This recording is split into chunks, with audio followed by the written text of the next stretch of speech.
मुसलमानों ने बढ़ चढ़कर बीजेपी को वोट दिया है। मैं बोलूं अब जवाब? हाँ बोलिए ना प्लीज, मैं तो इंतजार कर रहा हूँ, बहुत उत्सुक हूँ इसका जवाब सुनने के लिए। जान माल का नुकसान होगा, सवाल का जवाब नहीं दे रहे। सवाल का जवाब है 1,35,000 गैर मुस्लिम। क्या बात आप कर रहे हैं? दंगा फैलाने के लिए? नहीं, दंगा फैलाने के लिए कार्यक्रम हम कर रहे हैं क्या? एक दंगाई और एक दंगा तो हो गया वहां पर। अगर आप ये मुंह नाक मुंह सिकोड़ कर ऐसे बोलेंगे तो काम नहीं चलेगा। आज के वीडियो में हम देखने वाले हैं जब एंकर संदीप चौधरी ने बीजेपी प्रवक्ता महेश वर्मा से ये पूछा कि भैया ये बताओ कि संभल में जो हिंसा हुई है उसका क्या कारण रहा है। तो इसके बाद जो बात करने का तरीका था महेश वर्मा का वो बहुत ही गंदा था और वो इस तरीके से चिल्ला रहे थे संदीप चौधरी के ऊपर जैसे उन्होंने पूरे स्टूडियो को खरीद रखा है। और इसके बाद जब उन्होंने स्विच किया मलूक नागर के ऊपर तो मलूक नागर के बात करने का तरीका उसी तरीके का था जैसे कि महेश वर्मा बात कर रहे थे। और इसके बाद संदीप चौधरी ने दोनों के तगड़े से क्लास लगाई और इनको बाद में मौका ही नहीं दिया कुछ कहने का। तो वीडियो बहुत इंटरेस्टिंग होने वाला है और इसमें ये खुलासा हो जाएगा कि कैसे लोगों को आपस में लड़ाने की कोशिश की जा रही है और हर मस्जिद में मंदिर को ढूंढा जा रहा है। तो वीडियो बहुत इंटरेस्टिंग होने वाला है। यदि वीडियो पसंद है तो वीडियो को लाइक और चैनल को सब्सक्राइब करना ना भूलिएगा। चलिए वीडियो को शुरू करते हैं।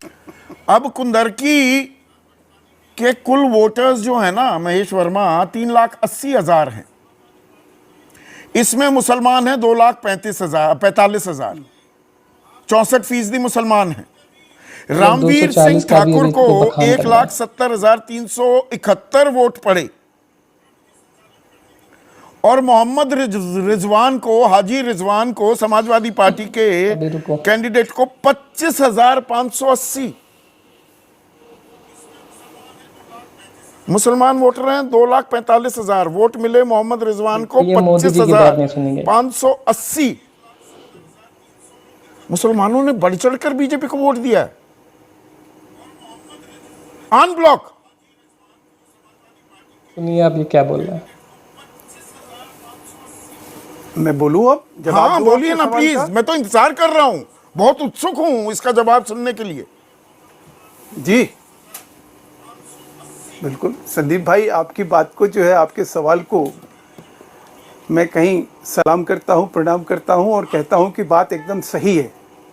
लेकिन क्या इसके लिए राम गोपाल यादव ये कहेंगे कि हारेंगे तो बोली नहीं गोली से जवाब देंगे? क्या वहां पे ईंट और पत्थरों का बरसाव होगा? क्या लोगों की गाड़ियां जला दी जाएगी? जान माल का नुकसान होगा? सवाल का जवाब नहीं दे रहे। सवाल का जवाब है 1,35,000 गैर मुस्लिम वोट है वहां पर, आपको मिले 1,70,000। क्या बात आप कर रहे हैं? दंगा फैलाने के लिए? नहीं, दंगा फैलाने के लिए कार्यक्रम हम कर रहे हैं क्या? क्यों? एक दंगाई और एक दंगा तो हो गया वहां पर। दंगा क्यों हुआ उसकी तफ्तीश कर रहे हैं। महेश वर्मा चिल्लाने से काम नहीं होता। आंकड़ा बताएंगे आप मुझे। आप आरोप लगा देते हैं जी वहां हार गए तो इसलिए दंगा कराया। वहां पर वोटर टर्नआउट का थोड़ा सा विश्लेषण करेंगे कि नहीं करेंगे? आप अरे भाई आप टर्नआउट पे नहीं, आप उस टर्नआउट पे बात कर रहे हैं। आप संभल दंगे के ऊपर बात कर रहे हैं। आपने 28 मिनट कमिश्नर से बात करी। धन्यवाद मैं करता हूं उस कमिश्नर को कि कम से कम ये जहर घोलने वाले आतंकवादी अपराधियों का समर्थन करने वाले लोग कि आज उसने पोल खोल के रखती और ये कह रहे हैं कि वो दोषी है या प्रशासन की पोल खोल रही है। आपके चैनल पे आके एक आदमी से आप सवाल जवाब कर रहे हैं और आपको आईना दिखा रहे हैं कि आप कैसे पत्रकार हो कि उसको आईना दिखाया आपने दे दिया। बताइए तो बताइए, क्या मतलब बताइए होता है तो इसका? क्या? आज के बाद ना इस बात का जवाब नहीं, कि 19 तारीख में 2.25 घंटे में ही आदेश की तामील क्यों की जा रही है, अभी तक पोस्टमार्टम रिपोर्ट सामने क्यों नहीं आई? 24 तारीख को 50,000 की वहां पर भीड़ हो गई और ये सवाल तो अभी इस सवाल का जवाब भी अगली बार ले लिया जाएगा। 7 साल से उधर ही क्यों तैनाती हो रही है उसी इलाके में उसी मंडल में? दीपक बोलने दीजिए भाई, कम से कम बोलने दीजिए। दीपक दरोगा राठी ने जो तहरीर दिया उस तहरीर को कहीं अपने दर्शकों को दिखाइए, बताइए।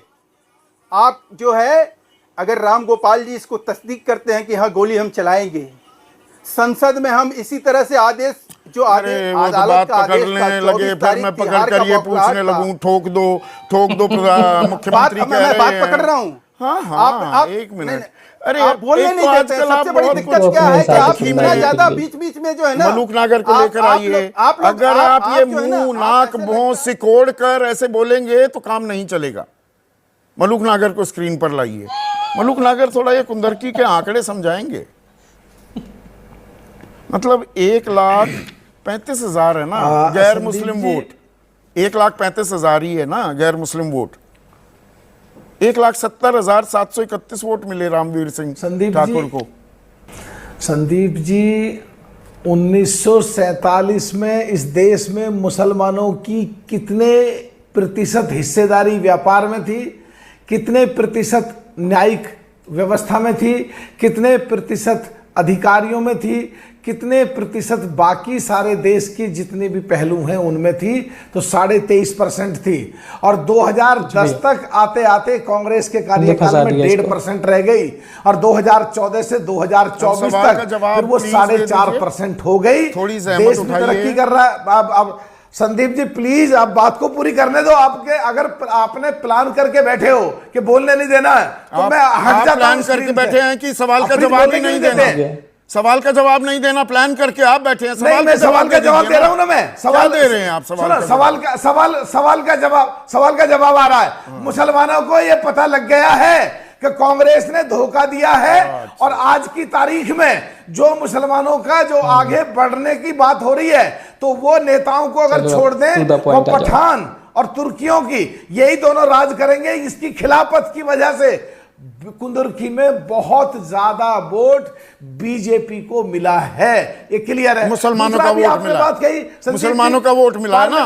अरे भाई मैं थोड़ी क्लैरिटी चाह रहा हूं मलूक भाई। मुसलमानों ने बढ़ चढ़कर बीजेपी को वोट दिया। सुन तो लो प्लीज बात को। अच्छा हाँ दिया। अभी अगली बात। अच्छा, उसमें कोई ना आधार कार्ड ले लिए गए, रेड कार्ड जारी कर दिए गए, बंदूकें तानी गई, ऐसा कुछ नहीं हुआ। डर खौफ कुछ नहीं था। अरे संदीप जी बात तो सुनो, मैंने बता दिया। इसका दूसरी बात बताने जा रहा हूं जो पार्लियामेंट के बारे में सवाल का तो जवाब देंगे ना। आप बहुत कोई डर, कोई खौफ, कोई धमकाया नहीं गया, आधार कार्ड नहीं लिए गए, रेड कार्ड नहीं बांटे गए। मैं जानना चाह रहा हूं आपसे। देखिए मैं आपको जवाब देना चाहता हूं, जवाब सुनना ही नहीं चाहते।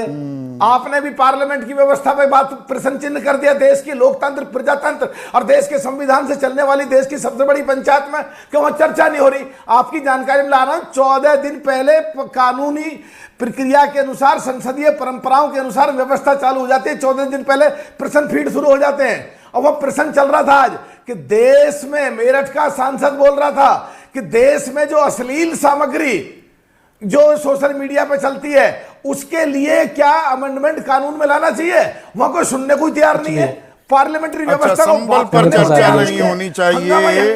देश के नौजवानों से अभी जो मौजूदा जो सवाल है, मणिपुर पर सवाल नहीं होगा, मणिपुर चल रहा होगा। एक मिनट, इसका मतलब है पार्लियामेंट में बैठ के कभी भी चर्चा शुरू कर दो किसी भी टॉपिक पे। अच्छा, किसी भी टॉपिक। मुद्दे के बाद जो हम सभी को समझने की जरूरत है कि यदि हम अपने देश को एक विकसित पावर बनाना चाहते हैं, एक डेवलप कंट्री बनाना चाहते हैं, तो ये जो धर्म की राजनीति हो रही है उसको पूरी तरीके से समाप्त करना होगा। क्योंकि यदि लोगों के मन में यही सब भरा रहेगा तो वो लोग विकास के लिए जो आगे स्किल लेना है, नई नई तकनीकी सीखनी है, तो लोग कैसे आगे विकास के लिए जो नई नई तकनीकें सीखनी है, नई नई स्किल सीखना है, उसको कैसे सीखेंगे? इस बात को सरकार को समझने की बहुत ज़्यादा ज़रूरत है। यदि आज का वीडियो आपको पसंद आया हो तो कमेंट सेक्शन में जरूर बताएं। वीडियो को लाइक और चैनल को सब्सक्राइब करना ना भूलिएगा। चलिए वीडियो को समाप्त करते हैं।